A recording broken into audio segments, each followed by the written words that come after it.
नमस्कार दोस्तों, मैं अंकित डिजिटल शिक्षा पर आप सभी का हार्दिक स्वागत करता हूं हमारे वन लाइनर करंट अफेयर के सेशन में।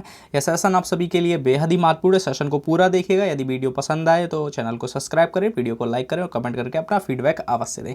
देखिएगा, सबसे पहले आपसे पूछा गया है कि राष्ट्रीय पिछड़ा वर्ग आयोग के अध्यक्ष के रूप में किसे नियुक्त किया गया है। तो याद रखिएगा कि भैया राष्ट्रीय पिछड़ा वर्ग आयोग के जो अध्यक्ष हैं अब वो हंसराज गंगाराम अहीर हैं। कौन है तो बताइए। राष्ट्रीय पिछड़ा वर्ग आयोग के अध्यक्ष हंसराज गंगाराम अहीर हैं।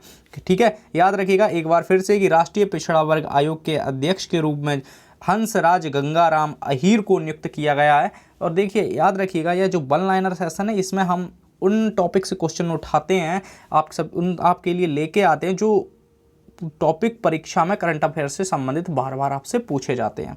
ठीक है, यदि आपको यह पूरा सेशन पसंद आए तो चैनल को सब्सक्राइब जरूर करें। देखिएगा, आपसे नंबर 2 पे पूछा गया है कि एन चंद्रशेखरन को किस राज्य सरकार की सलाहकार परिषद के प्रमुख के रूप में नियुक्त किया गया है। आप बताएंगे भैया कि जो एन चंद्रशेखरन है, कौन, एन चंद्रशेखरन को महाराष्ट्र की, ठीक है, किसे, तो महाराष्ट्र राज्य सरकार की सलाहकार परिषद के रूप में प्रमुख के रूप में नियुक्त किया गया है। किसे, तो एन चंद्रशेखरन को महाराष्ट्र राज्य की सरकार के सलाहकार परिषद के प्रमुख के रूप में नियुक्त किया गया है। याद रखिए, अगर आपसे पूछा जाए कि बताइए कि महाराष्ट्र सरकार का सलाहकार प्रमुख कौन है, आप बताएंगे एन चंद्रशेखरन है। कौन है भैया, तो एन चंद्रशेखरन है। चलिए नंबर 3 की ओर चलते हैं।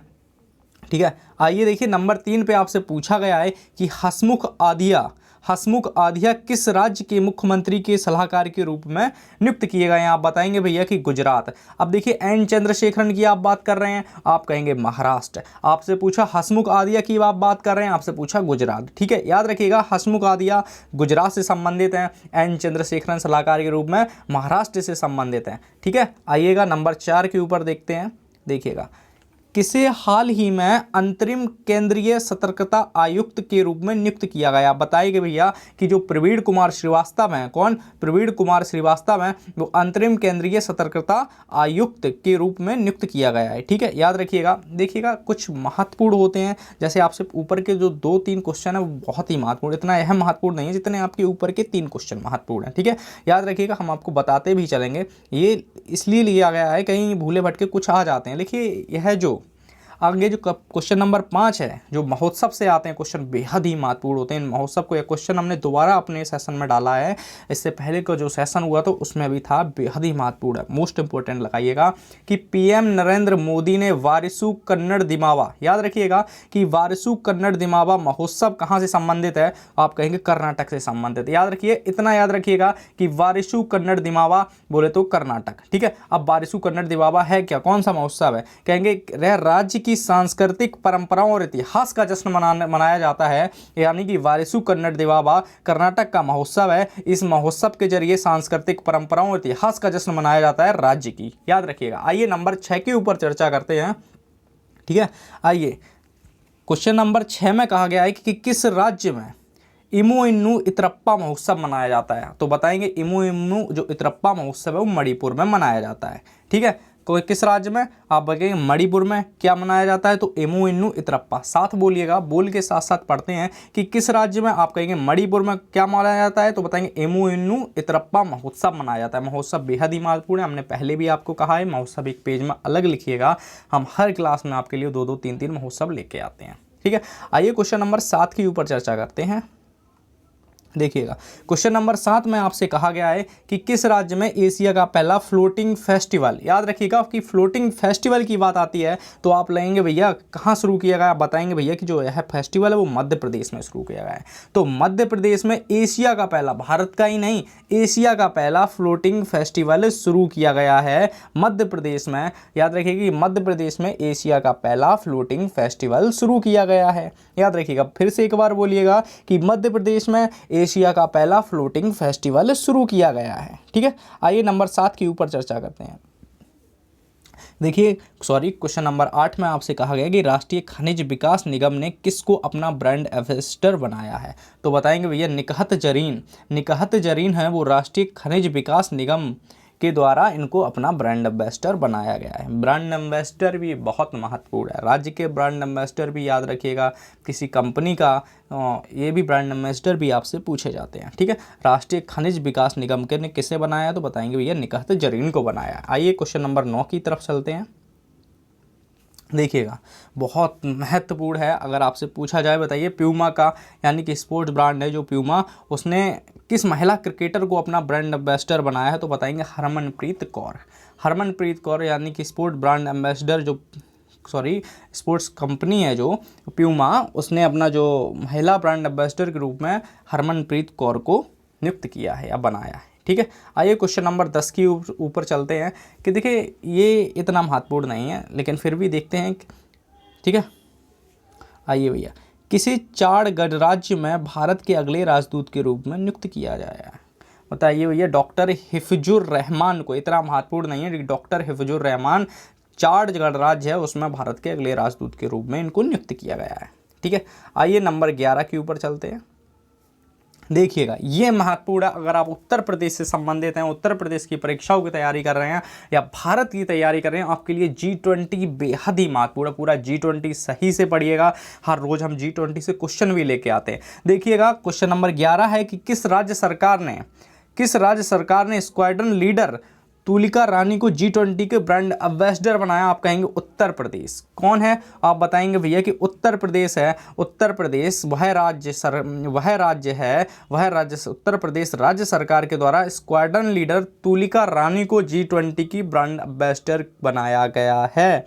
अगर आपसे पूछा जाए कि बताइए कि तुलिका रानी को ब्रांड एम्बेसडर किसने बनाया, आप कहेंगे उत्तर प्रदेश ने। किसके लिए, तो G20 का ब्रांड एम्बेसडर बनाया है। अब तुलिका रानी कौन है, स्क्वाड्रन लीडर तुलिका रानी को G20 का ब्रांड एम्बेसडर बनाया गया है उत्तर प्रदेश के द्वारा, याद रखिएगा। देखिएगा क्वेश्चन नंबर 12 की ओर कि किस राज्य सरकार द्वारा हाल ही में अरुणोदय 2.0 योजना शुरू की गई है, तो अरुणोदय मतलब असम की बात करते हैं। ठीक है, अरुणोदय से आप अरुणाचल मत लगा दीजिएगा, याद रखिएगा कि अरुणोदय 2.0 योजना असम में शुरू की गई है। एक आदि क्वेश्चन आपका नॉर्थ ईस्ट से बनता है, एक भूले बिसरे ऐसे क्वेश्चन आते हैं जो आपको कंफ्यूजन में डालते हैं कि अरुणोदय, आपके मन में आएगा भैया अरुणाचल प्रदेश होगा, लेकिन इसका आंसर क्या है, अरुणोदय का आप कहेंगे असम है। ठीक है, किस राज्य सरकार के द्वारा, तो कहेंगे असम राज्य सरकार के द्वारा अरुणोदय 2.0 योजना की शुरुआत करी गई है। ठीक है, आइए क्वेश्चन नंबर 12 हो चुका है, अब 13 की ओर चलते हैं। देखिएगा लंपी बेहद ही महत्वपूर्ण, कुछ एकदम चर्चा में रहा था जो लंपी, किस राज्य सरकार ने लंपी त्वचा रोग का निःशुल्क टीकाकरण करने की घोषणा की है, तो बताएंगे ओडिशा। ओडिशा वह राज्य है, ओडिशा की राज्य सरकार के द्वारा लंपी त्वचा रोग का निःशुल्क टीकाकरण करने की घोषणा की गई है। आप यह बताइए कि लंपी होता कौन से जानवर में है, कौन जानवरों में होता है, कौन सा जानवर लंपी को लेकर सर्वाधिक चर्चा का विषय रहा है, बताइएगा। तो ओडिशा राज्य सरकार के द्वारा लंपी त्वचा रोग को निःशुल्क टीकाकरण करने की बात करी गई है, घोषणा की गई। आइए नंबर 14 के ऊपर बात करते हैं। देखिएगा जब आपने जो मूवी देखी होगी, जो पिक्चर देखी होगी जॉम्बी आपने देखा ही होगा कि जॉम्बी होता क्या है पिक्चरों के जरिए। अब देखिए ज़ॉम्बी वायरस खोजा गया है। अब जो ज़ॉम्बी वायरस है वो खोजा कहाँ गया है, आप बताएंगे। देखिए याद रखिएगा ज़ॉम्बी वायरस रूस में खोजा गया, यानी कि रशिया में खोजा गया है। देखिएगा क्वेश्चन आपसे कहता है, क्वेश्चन नंबर 14 कि किस देश में जमी हुई झील के नीचे 48,500 वर्ष पुराने ज़ॉम्बी वायरस को खोजा गया, आप बताएंगे भैया रूस। याद रखिएगा ज़ॉम्बी जो वायरस खोजा गया है वो रूस में खोजा गया है। याद देखिए कहाँ पे सनन, ये मुश्किल है आपसे क्वेश्चन पूछा जाए, ऐसे क्वेश्चन बहुत ही कम पूछे जाते हैं। ठीक है, आप देखिए क्वेश्चन नंबर 15, भारत और किस देश ने हाल ही में प्रवासन और गतिशीलता सम्मेलन पर हस्ताक्षर किए, जर्मन। ऐसी चीज़ें बहुत याद रखिएगा, केंद्र सरकार के पेपर में ये बहुत चीज़ें पूछी जाती है। अगर आपका एसएससी का पेपर दे रहे हैं, सीजीएल का, या कोई लेवल की अच्छे लेवल की तैयारी कर रहे हैं, तो आप इसके इस विषय में विस्तार से पढ़ सकते हैं। बहुत अच्छा क्वेश्चन है कि भारत और किस देश ने, आप कहेंगे भारत और जर्मनी ने हाल ही में प्रवासन और गतिशीलता सम्मेलन पर हस्ताक्षर किए। क्वेश्चन आपसे ऐसे भी पूछा जा सकता है कि प्रवासन और गतिशीलता सम्मेलन किन दो देशों के मध्य होगा, आप कहेंगे भारत और जर्मनी के बीच होगा। याद रखिएगा। और क्वेश्चन ऐसे भी आ सकता है कि भारत और किस देश ने हाल ही में प्रवासन और गतिशीलता सम्मेलन पर हस्ताक्षर किए, आप बताएंगे भैया कि जर्मनी ने किए हैं। ठीक है, आइए क्वेश्चन नंबर 16 की तरफ चलते हैं कि इराक को पीछे छोड़कर पहली बार कौन सा देश भारत का सबसे बड़ा, देखिए इराक नहीं है, इराक है, इराक, ठीक है, याद रखिएगा, इसे सही कर लीजिएगा, ये क्या है, इराक, इसे सही कर लीजिएगा। इराक को पीछे छोड़कर पहली बार कौन सा देश भारत का सबसे बड़ा तेल आपूर्तक बन गया। इस क्वेश्चन को आपका आंसर देने में कोई परेशानी नहीं होगी, क्योंकि आप पहले से न्यूज में सुनते आए हैं कि रशिया रशिया रशिया।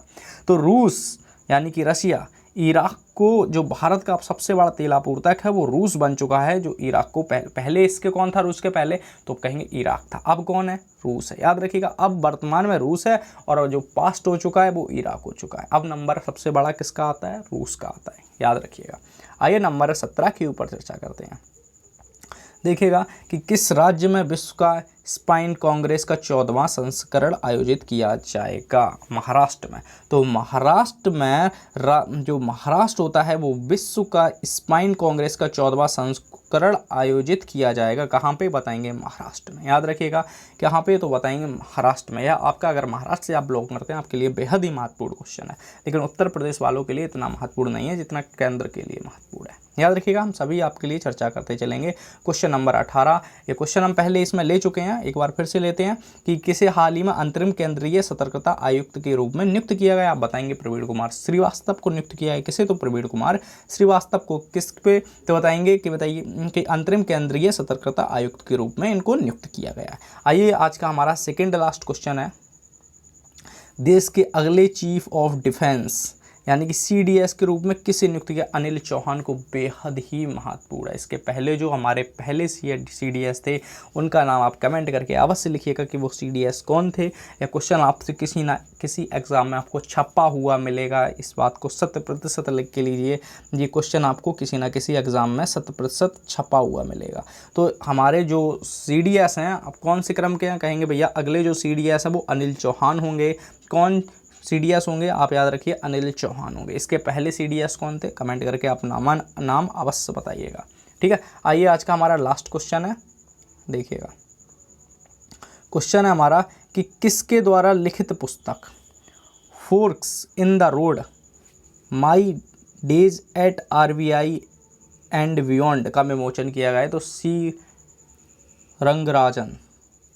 सी रंगराजन के द्वारा। याद रखिएगा पुस्तकें आपसे पूछी जाती हैं, इसमें इतना समझाने वाला है भी नहीं, आप इस पुस्तक को सीधे सीधे नाम याद रखिएगा। ये जो पुस्तक है ये किसकी पुस्तक है, आप बताएंगे सी रंगराजन की पुस्तक है। सीधे सीधे पुस्तकें किसी न किसी एग्जाम में ज़रूर पूछी जाती हैं। आपने रीट में भी देखा, रीट का जो मेंस हुआ था उसमें भी पुस्तकें थी, आप CGL भी देंगे उसमें भी होती है, आप सुपर टेट भी देते हैं उसमें भी पुस्तकें होती हैं, और पुस्तकें बराबर पूछी जाती हैं। आप एक पेज लीजिएगा, उसमें अलग में महोत्सव लिखिएगा, एक पेज में आप पुस्तकें लिखिएगा। ये चीज़ें ऐसी हैं, आप एक पेज में लिख लीजिएगा, सही से याद हो जाएंगी। और अपनी तैयारी करते रहिएगा, नेगेटिव लोगों से दूर रहिएगा, और DSSB की जो वैकेंसी है वो बहुत जल्द आपको देखने को मिलेगी। उसकी तैयारी में अभी से लग जाइएगा। आप अपनी लक्ष्य के ऊपर ध्यान रखिएगा, आप लक्ष्य पे ध्यान रखेंगे, आपका लक्ष्य प्राप्त करना उतना ही आसान हो जाएगा। यदि आपको क्लास पसंद आई हो तो चैनल को सब्सक्राइब करें, वीडियो को लाइक करें और कमेंट करके अपना फीडबैक अवश्य दें। जय हिंद।